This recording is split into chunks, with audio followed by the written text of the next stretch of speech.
With Stranger Things Season 5 right around the corner, I decided to make a whole video on the first season of Stranger Things. Now before the video gets started, I just made an Instagram. Go follow that. But anyways, let's get straight to it. Love y'all. Enjoy the banger.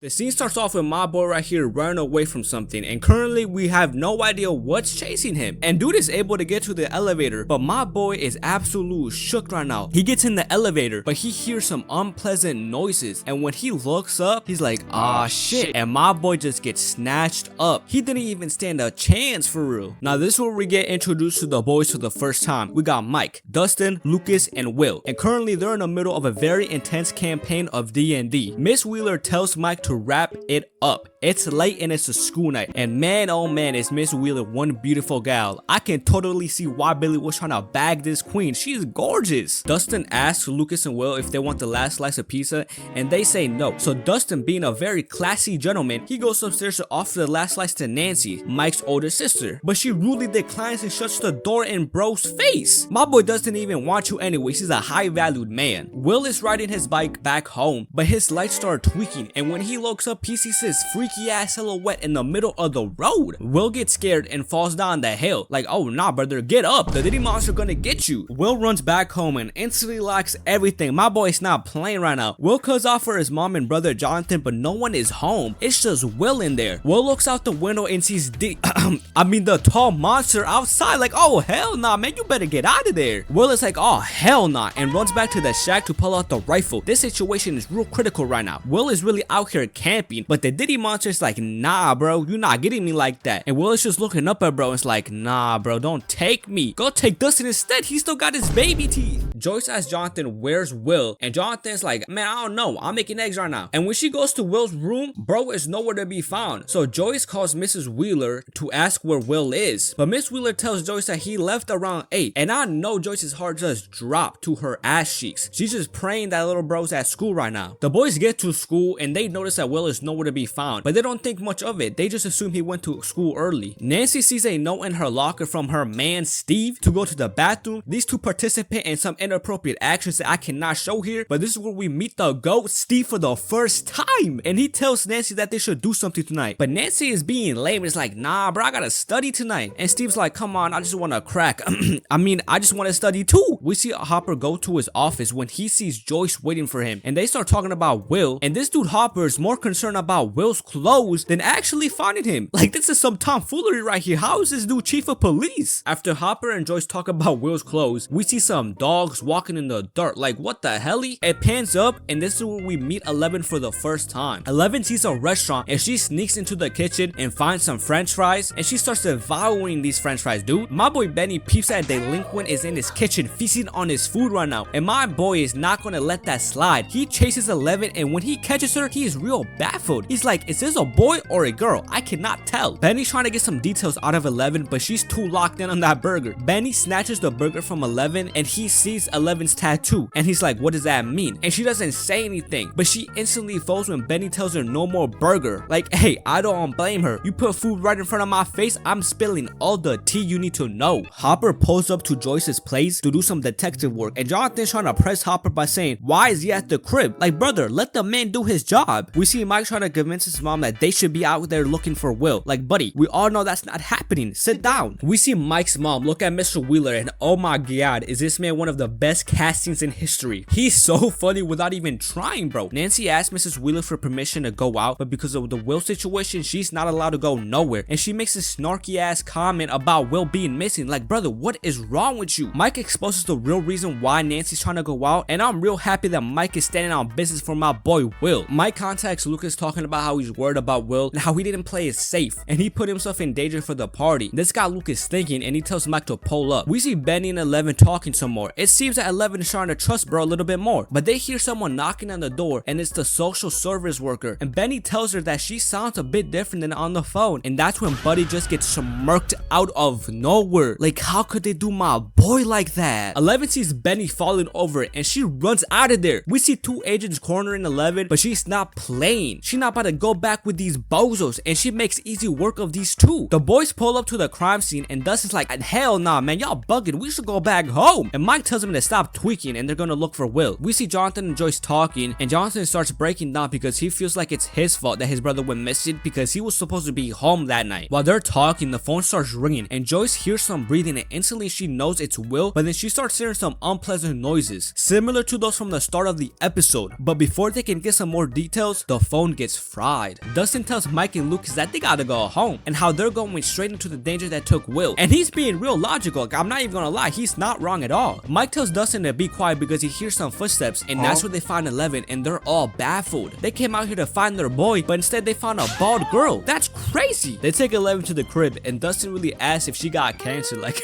nah, that's not how it works, dude. Mike gives Eleven some clothes, and she really out here wilding. She was about to take her shirt off in front of the boys. Hey, she don't know better, so we can't really clown her for this one. The boys are talking about Eleven, and Lucas thinks that she's from the nut house because of her shaved head. Lucas is out here being the most logical in the group right now because he's saying that they were looking for Will and not another problem. I mean, he's not wrong, completely valid, but they can't exactly tell their parents because they weren't even supposed to be out tonight. If they did say anything, they would be cooked. Mike tells Eleven about the game plan of her sneaking outside and pretending to find Mike's house, and she's just looking at Mike like, nah bro, you're bugging, I'm not doing that. Eleven tells Mike that she doesn't want his mom to call for help, and that makes Mike realize that Eleven is in some sort of trouble right now. And Eleven tells Mike that the bad men are coming for her and what would happen if they call for quote unquote help. Steve tells Nancy that his parents are out and they're trying to party on a Tuesday night. Like, that's crazy. They see Jonathan putting up some missing posters, and this guy Tommy says, how much y'all want to bet this dude killed his own brother? Bro, what is wrong with this guy? He's a weirdo. Eleven walks towards Mike's trophies, and she sees a picture of the group with Will in it, and she recognizes Will, which is crazy because we've never seen these two ever talk to each other. Dustin and Lucas pull up to Mike's house, and Lucas asks Mike what she's still doing here, but this is where Mike tells them that she knows Will. Lucas starts pressing Eleven like, brother, relax. Lucas says this is crazy and they gotta tell Mike's mom. Mike tells them that they can't say nothing because they could be in danger. Dustin's like, nah man, what type of danger? Lucas starts getting nervous. It's like, nah man, nah, we gotta tell your mom right now. And he tries getting out the room, but the door just slams. He tries to open the door again, but it slams again, and this time it locks. And they look at Eleven, and this is the first time the kids see Eleven's special abilities. Nancy tells Barb to pull up to Steve's place with her because she's not trying to go by herself. I would have told her like, nah bro, that's your man, and hang up instantly. Nancy really out here using Will's situation to go get cracked. Like, this girl got no morals, bro. She's dead ass bugging. It's low-key getting me mad, I'm not gonna lie with y'all. Nancy and Barb pull up to Steve's house, and Barb is nervous as hell. Like, chill, everything will be alright. Eleven picks up Will's D&D character and flips the board upside down and tells the boys that Will is hiding, and Mike asks if he's hiding from the bad man, and Eleven says, nah gang, and she puts the Demogorgon on the board, and this got the boys shocked. Jonathan goes to the crime scene so he can get some detective work himself, and I don't know what bro is investigating because he's out here taking pictures of leaves and branches. Like, brother, pack it up and just go home. Jonathan hears some screams up ahead, and he thinks he's about to find his brother, but nah, he just comes across the party animals goofing around. Nancy starts shugging her beard, and look at Barb, dude, she is not messing with that. She looks so disappointed right now. And Nancy asks Barb if she wants to try, and Barb's like, nah man, I'm good. But Nancy really out here peer pressuring, bro. Barb falls, but in the process of her trying to chug this beer, she cuts her hand. Like, yeah, this girl is not made for the party life. It's okay though. The phone starts ringing again, and Joyce is asking if that's Will, and Will actually does respond by saying mom, and then the phone gets fried again. Like, oh my god bro, these phones actually suck. But Joyce notices that the lights start tweaking, and she goes to follow the path, and when Joyce goes in the room, this light starts getting super bright until it just turns off by itself. But after a couple seconds of Joyce standing there, the Demogorgon starts phasing through the wall. Like, oh hell no. And Joyce runs out the house, and when she gets in her car, she looks back and she sees all the lights in her crib bugging, and her crazy ass really gets back in the house. Like, man, she's tweaking. I am not stepping 1 foot back into that house, man. We see Jonathan taking some pictures of Nancy, and I'm not gonna lie, that's a little weird because why is he just taking pictures of her from the bushes? This dude's really out here bush camping in real life. Barb is just chilling outside waiting for Nancy because, you know, Nancy's always being a terrible human being and doing her own thing, and the Demogorgon out of nowhere pulls up and takes her. Like, damn, the Demogorgon really on that timing right now. Barb wakes up and she got no clue where she's at right now. She sees the Demogorgon, and this is crazy. While Barb is fighting for her life, Nancy's really out here getting freaky. Barb is climbing for her life, and she's almost Joyce out the pool, but she gets dragged back into it. Man, rest in peace, Barb. Jonathan hears his mom talking to herself, and when he goes to see what's going on, he sees his mom around hella lights, and he's looking around like, man, my mom is going crazy right now. Joyce asks Will to show Jonathan that he's there, and he actually does, but Jonathan doesn't think much of it. He just says that it's an electrical problem, and Joyce tells him about the wall, but he's like, nah man, you gotta get some rest, you're going crazy, mom. And Joyce is like,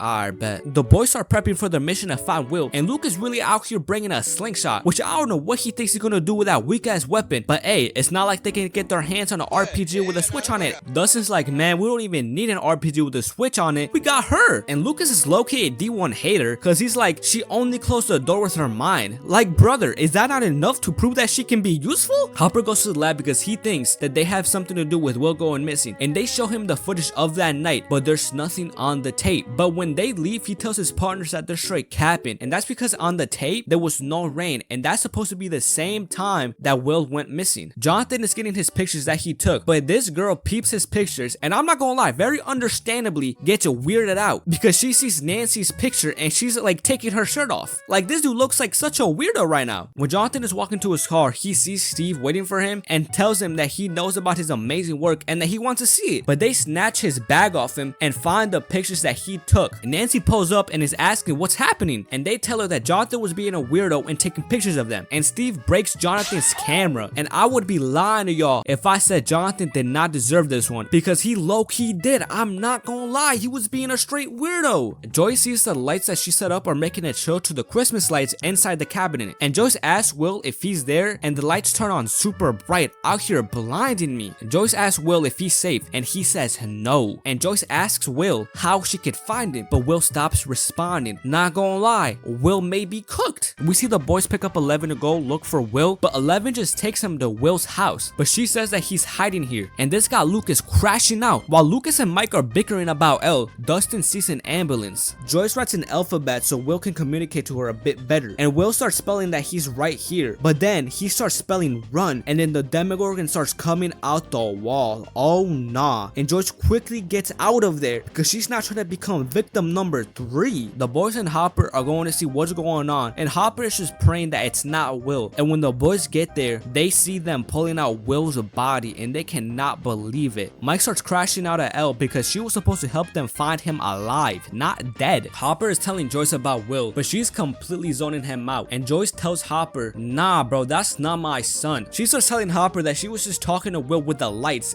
and look at Hopper's face. This is top 5 lock-in moments, bro, I'm telling y'all. Mike and Elle are back home, but he's getting irritated because Elle is playing with the walkie-talkie. While Mike is crashing out at 11 again, she finds a channel where they can hear Will, and my boy Mike cannot believe it. He runs to Elle so he can talk to Will, but unfortunately Will cannot hear Mike. But that's enough to prove to Mike that Elle isn't a fraud, cause not gonna lie, her ass has been selling lately. Mike tells Lucas that this is urgent to pick up, it's about Will, and Lucas is like, oh, it's about his funeral? And Mike really said, screw his funeral.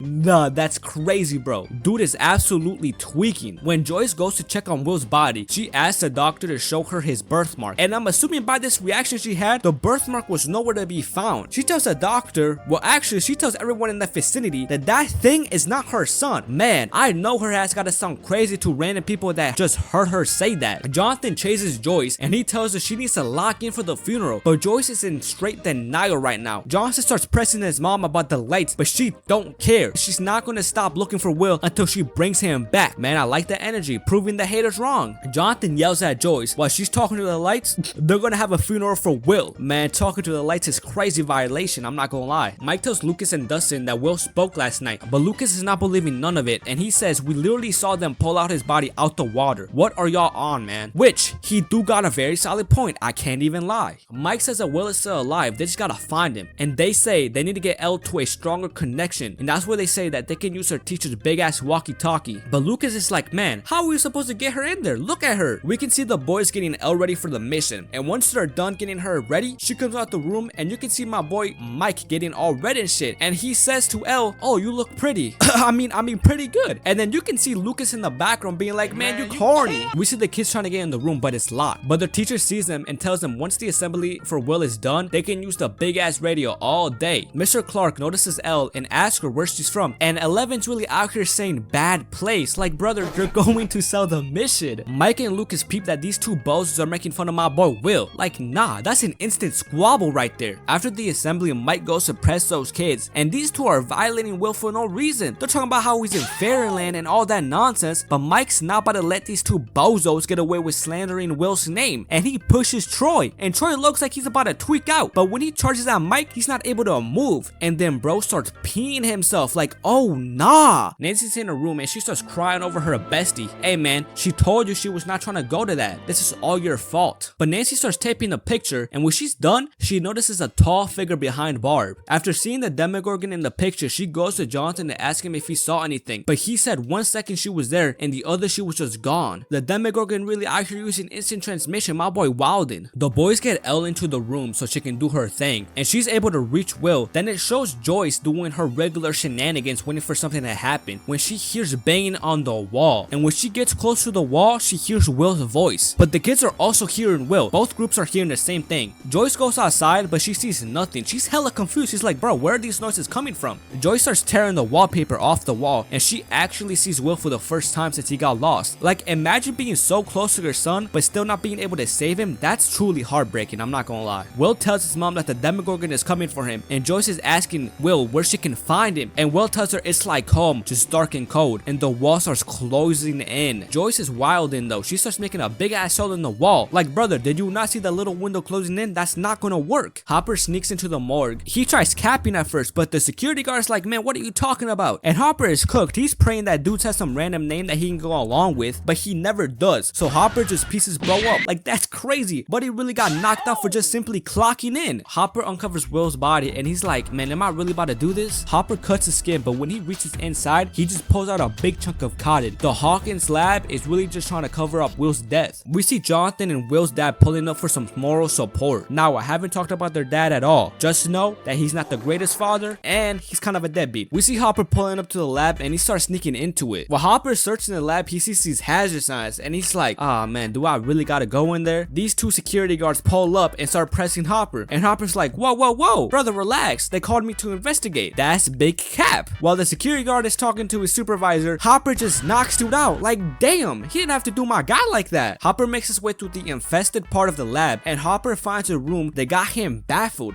We see what he's looking at, and it's the gate. Hopper found the gate, but while Hopper is doing his investigating, he starts getting cornered by these guards, and he's like, hey, get back, get back. But they're not listening to bro. They grab his ass and take him. We see the kids talking about what Will was saying, and Elle out of nowhere says the upside down. That makes Mike remember when Elle was telling them where Will was hiding, she flipped the board upside down, and Mike starts cooking, and he says, what if Will was home? They just couldn't see him. My boy Mike out here making top intellect predictions. It's Will's funeral, and I just want y'all to look at Joyce's face. She's looking at the coffin with absolute disgust. Obviously, we the audience knows Will is still alive at this point of the show, but imagine being an outsider, not knowing nothing about what's actually going on, and you see Joyce about to crash out, not because her son is dead, but because her son is in the walls. Like, that's gotta be crazy. Hopper wakes up from his slumber, and his ass is absolutely tweaking right now. He starts checking every crevice of his house, but it was very worth it because he found a microphone in the light, and Hopper's looking at it like, yeah, y'all thought y'all could spy on me? That don't work. Jonathan and Nancy are discussing their master game plan to get the Demogorgon, and they come to a realization that it doesn't travel too far. Jonathan gets in his car and starts looking for his strap, and Nancy's like, man, what are you doing? And Jonathan responds by saying, what, you want to kiss it or something? If we see it again, we gotta punish it for what it did. My boy Jonathan really staying on business. Mike, Lucas, and Elle notice that Dustin is pacing around the room, and they ask him what's wrong, and Dustin tells Mike and Lucas to give him their compasses, and Mike says so they're broken, and Dustin responds by saying, nah bro, that's not how compasses work. They don't need batteries or nothing like that. They just need the Earth's magnetic North Pole, which means there's the presence of a bigger magnetic field causing the compasses to be attracted to that. And the kids remember what Mr. Clark told them. If the gate did exist, that would have so much power that it would disrupt the magnetic field. And the boys say if they just follow the compasses, it should lead them to the gate. Joyce is looking through Lonnie's bag, and she finds a lost office sheet. Joyce starts pressing Lonnie about the paper and tells him that it was all about the money. Lonnie tells Joyce that she needs him and that she's going crazy. Joyce says, yeah, I may be losing my mind, but I will not take these lights down until I find Will, and she kicks Lonnie straight out. We see Nancy practicing for the Demogorgon, and this is definitely the birth of walking down Nancy. Then we get to see Johnson's little training scene, and brother is straight missing. If he does come face to face with a Demogorgon, bro is getting packed up with that type of aim. We see the kids following the compasses, and Lucas is suspecting something about Elle because he says that Elle is acting weirder than normal. And Elle is terrified right now. She's not trying to go back to the lab. She has PTSD from being there. Elle tells Mike that they gotta turn back because she's tired. Brother, are we that ass right now? Mike tells Elle to stop being a baby. They're almost there. But Dustin notices that they're just going back home. But that's where Lucas starts pressing Elle, talking about how she's been acting weird this whole time. And then Lucas calls Elle a traitor, and he grabs Elle's arm and he sees bloodstains on it. Mike tries to stand on business for Elle, but she tells him that it's not safe, and she's not wrong. That place is filled with guards. Lucas and Mike start arguing, and Lucas says that Elle was just using them so she can get food and a place to stay, and he calls Elle a stray dog. Oh nah, that's a violation right there. Lucas is tweaking out right now, and he says we've been looking for a monster, but he asks Mike, has he ever thought that maybe Elle is the monster? Oh nah. Mike did not like that, and he grabs Lucas and they both start tussling. Elle is screaming to stop, and now she crashes out and she throws Lucas off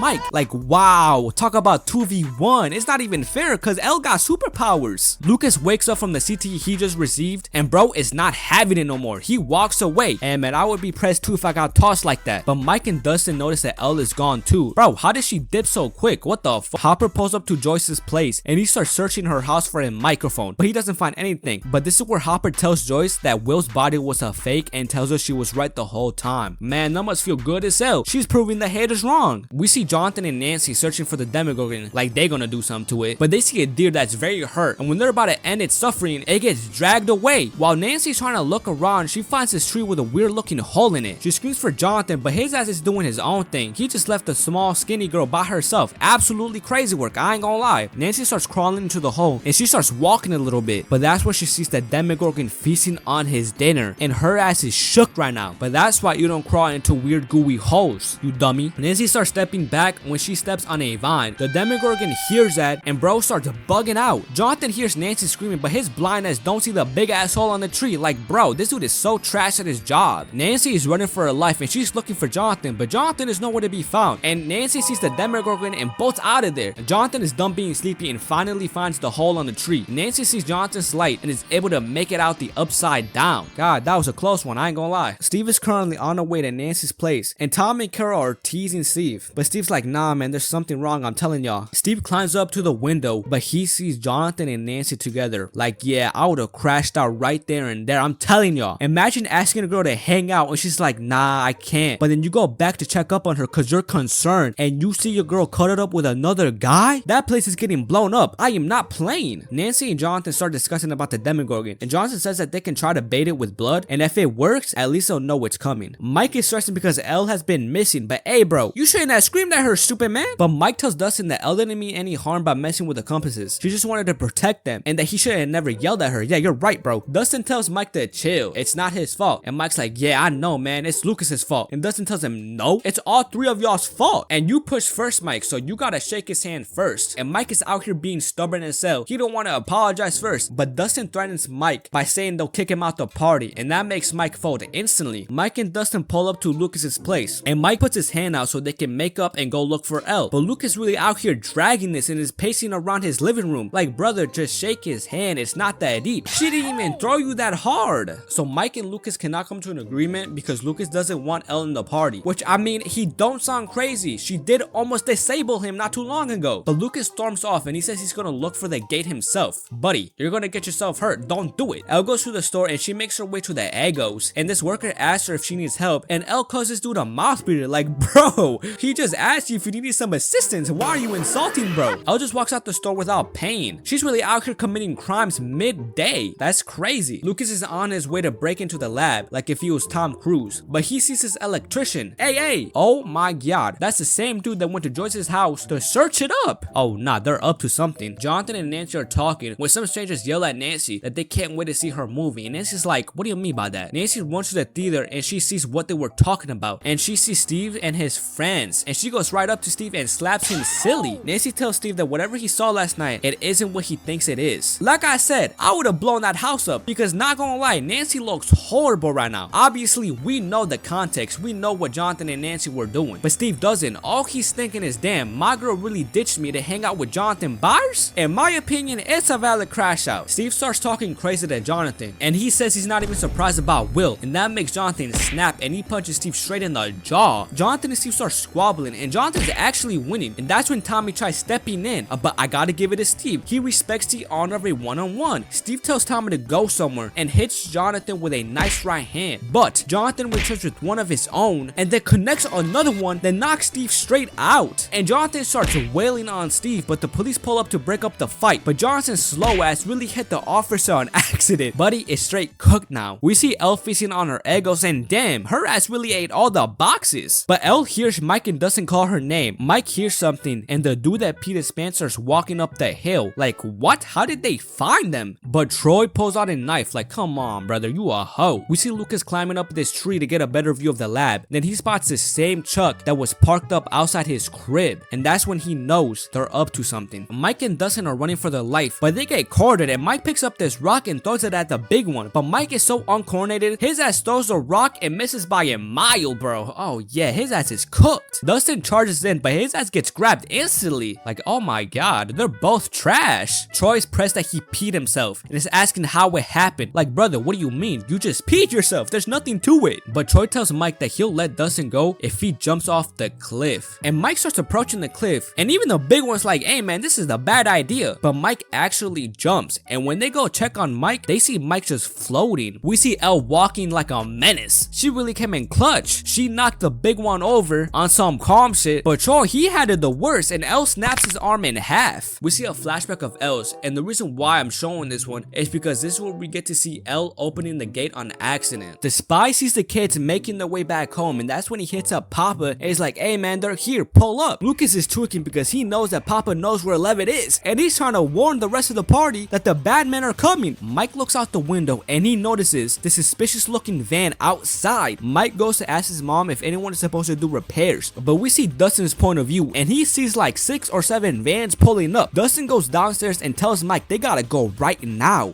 Mike tells his mom if anyone asks for him, he's left the country. When the kids are leaving, Elle sees Papa for the first time, and she's not trying to go back with bro. The bad man starts chasing them, and Lucas tells the rest of the party to meet up with him. And when they meet up, they think they lost him, but nah, they're right on their balls right now. And one of the vans starts driving straight towards them, but Elle is coming in clutch again and sends that van flying in the air. And Papa gets out the car, but bro is looking more proud and happy than mad. He's like, damn, my science experiment actually worked. The kids make their way to the junkyard, and their adrenaline is going crazy right now. But this is where Lucas apologizes to Elle and finally accepts her to be in the party. The kids start talking about the lab and how the gate has to be inside there, but there's no way of getting inside because the lab is like a fortress. There's security everywhere. Steve is thinking about the ass whooping that he just received, and Carol made a comment that Steve did not like and tells her to shut up. Tommy starts asking Steve what's his problem. I mean, brother, he got beat to a pulp, and Steve tells Tommy that he should have shoved that spray bottle down his throat. Like, whoa. Tommy starts pressing Steve because Steve yelled at Carol again. Man, Steve has had a terrible day, I'm not gonna lie. The grown-ups go back to the Byers' house to grab Will's walkie-talkie to ask the kids where they're at right now, but Mike does not trust them one bit because he thinks the bad man are forcing his sister to talk to him right now, so they get lured out. Hopper tells Mike to answer right now, and he tells Mike that they know that they're in trouble, and they also know about Elle. Mike finally answers them, and he tells them that they're at the junkyard.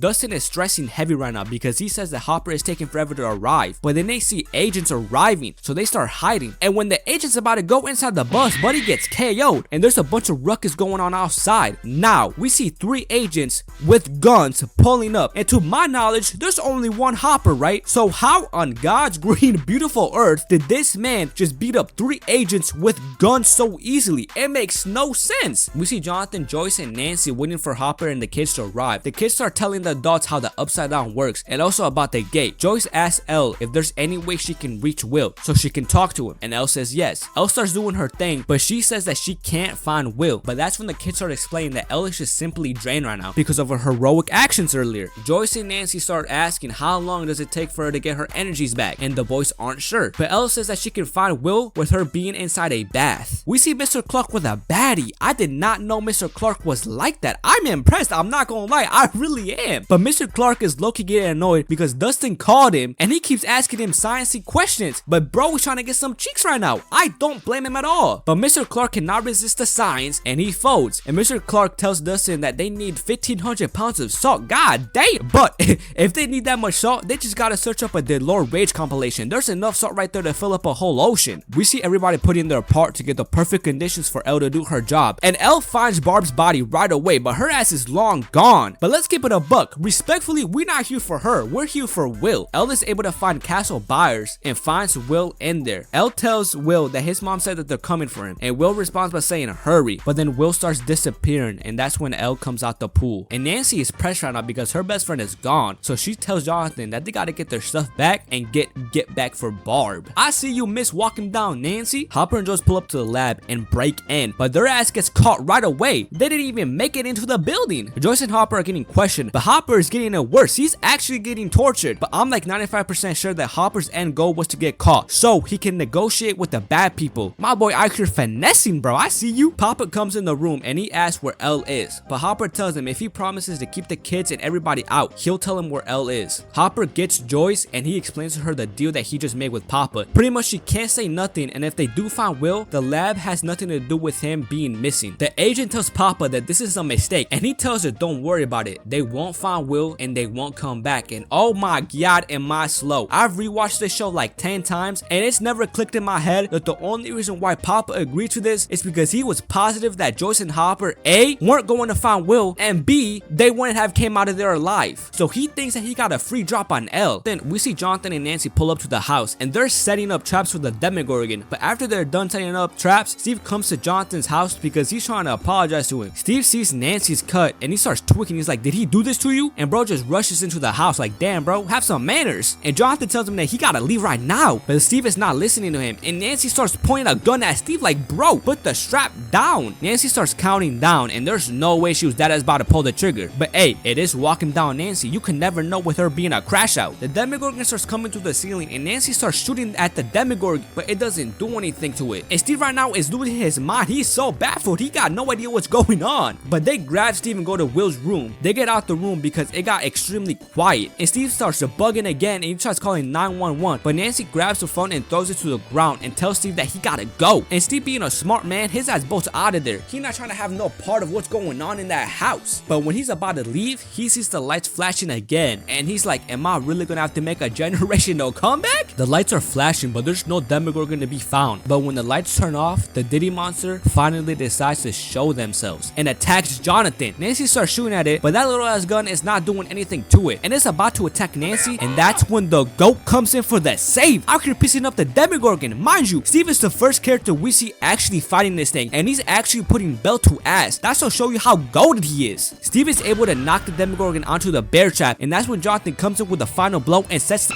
on fire. Mike and Elle are talking, and Mike tells Elle that maybe once everything is over, she can live with them and Nancy will become her new sister. And Elle asks if Mike will become her new brother, and Mike's like, no, I want to be more like your Bruce Banner and you be like my Black Widow, if you get what I'm saying. And my boy Mike goes for it and smooches Elle like, okay, I see you, my boy. Mike sees some headlights approaching and he thinks it's his sister and Jonathan, but when he goes outside, he sees it's just the bad men arriving. Mike tells the rest of the party that they have been found and they start running out of there, but then they quickly get cornered. And when the old lady that murked my boy Banny just for being a good citizen finds them, Elle gets Banny's get back and packs her up, but that absolutely fried Elle and she's on 0% battery right now. And that's where Papa finds the kids, and the boys are trying to stand on business, but they get picked up and dealt with pretty easily. Like, that's low-key an embarrassing show, and I ain't gonna lie with y'all. And because of the murder scene that Elle just caused, the Demogorgon gets attracted to all the blood and pulls up and packs up Papa in like 2 seconds. Like, brother, you're absolutely trash. We see Hopper and Joyce looking for Will in the Upside Down, and Hopper finds Barb's body, and when Joyce does a little bit more looking, she finally sees her boy. Hopper starts pulling this long-ass tentacle out Will's body. I was gonna say mouth, but god damn, how long is that shit, bro?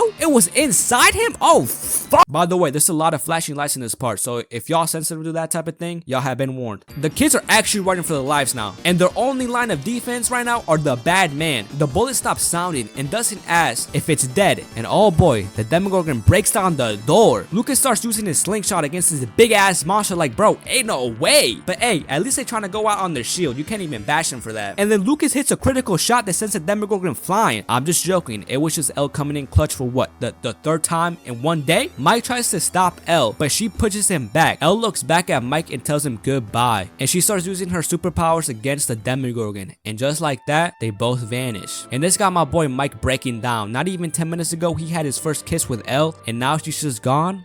and that's crazy. Elle and Hopper start giving Will CPR because he's in critical condition right now. And after 5 solid punches straight to the heart, Will wakes up and Joyce proves all the haters wrong and finds her boy. That deserves an applause right there, I'm not gonna lie. Jonathan tells the boys that Will is up and they rush into the room and jump on Will like, damn, y'all gotta chill. Brother was in the upside down with no food, no nothing, only a tentacle down his throat. He got no strength right now, y'all gotta be a little bit more gentle. Will tells the rest of the party that the Demogorgon got him, but Mike says it's okay. No, it's not. It's dead now. And they start telling Will about Elle and how she got superpowers and that she's cool as hell. It's been officially a month since the incident, and the boys are finishing their D&D campaign, and the win is on Will again. But this time, Will plays offense and throws a fireball and kills the Dessa Hydra, and they win. Jonathan picks up Will and they go home. The buyers are getting ready to eat some dinner, and Will says that he's gonna go wash his hands, but we see him start gagging, and he throws up this snail-looking thing, and we see Will get one of his first episodes, and bro just casually goes back and starts feasting. Hey man, I mean, a good way to cope when you know you're cooked is by shoving food down your mouth, so I don't blame bro at all. But that's the end of Stranger Things season 1. I really hope y'all enjoyed this video. I'm trying to aim to upload this video by the time season 5 comes out. I don't know if Future Me did that, but if he does, hey, he the GOAT. But if y'all want to see season 2, just comment down below and I got y'all. And like I said in the beginning of the video, y'all should go follow the Instagram. I'm gonna be using the Instagram to be posting updates and whenever I post a video. I hope y'all enjoyed. If y'all did, leave a like, subscribe, and I'll see y'all in the next one.